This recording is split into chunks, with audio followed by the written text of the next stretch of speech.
ஆனா ஒரு அமைச்சரா இருக்கிறவரு, பல முறை எம்எல்ஏ இருந்தவர், அவர் மீது அவருடைய மனைவியும் மகனும் வந்து புகார் கொடுக்குறேன்னா இவரெல்லாம் மோசமான மனிதர்னு அம்மா சொன்னாங்க. அப்படிப்பட்ட ஆளை, நீக்கப்பட்ட ஆளை நான் முதலமைச்சராகி என்னுடைய அமைச்சர்களை சேர்த்துனதான் நான் செஞ்ச தப்பு. இல்லைன்னா வீதியில போன கையெடுத்து கும்பிடுறதுக்கு யோகி இருக்குது அந்த ஆளுக்கு. என்னுடைய அமைச்சரவையில் மட்டும் கெஞ்சி கண்ணீர் விட்டா மனுஷன். இப்பெல்லாம் ஏதாவது பேசுறான், வாய் கொழுப்புல பேசிட்டு இருக்க அந்த மனுஷன். நீ அழுது எனக்கு தெரியாதா? நீ வடிச்ச கண்ணீர் தெரியாதா? நீ இருக்கும்போது, நீ முதலமைச்சர் இருக்கும்போது எனக்கு ஒரு வாய்ப்பு கொடுக்கலீங்கன்னா வேற யார் கொடுக்க போறா? உண்மையால எனக்கு வந்து ஒரு காலத்தில் நல்ல நண்பராக தான் இருந்தார். நான் இல்லைன்னு நான் மறுக்கல. நான் வந்து இவர் மாதிரி போய் பேச வேண்டிய அவசியம் எனக்கு இல்லை. நான் வந்து அந்த நட்பின் அடிப்படையில் நான் கொடுத்தேன். அந்த மரியாதை உனக்கு இருக்குதா?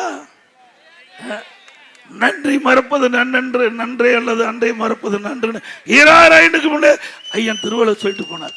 இது மாதிரி மனிதர்கள் எல்லாம் மன்னிக்க முடியுமா? பொறாம பிடிச்சால் நாட்டுக்கு தேவையா? கருணாநிதி படம், ஸ்டாலின் படம், யோகி இது எப்படி இருக்குன்னு பாரு. செங்கோட்டையனோட யோகி இது.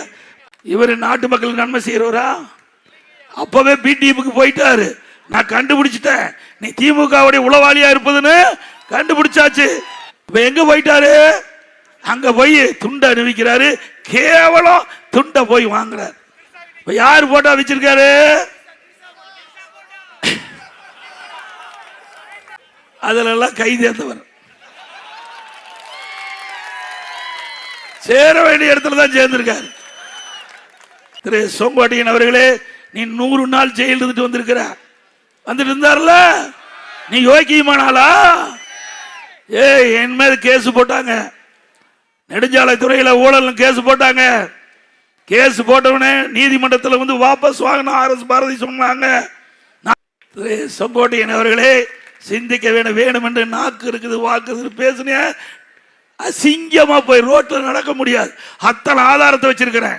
சும்மா நினைச்சிட்டு இருக்க. நான் முதலமைச்சர் இருக்கும்போது நீ போட்ட ஆட்டமெல்லாம் எங்களுக்கு தெரியும்.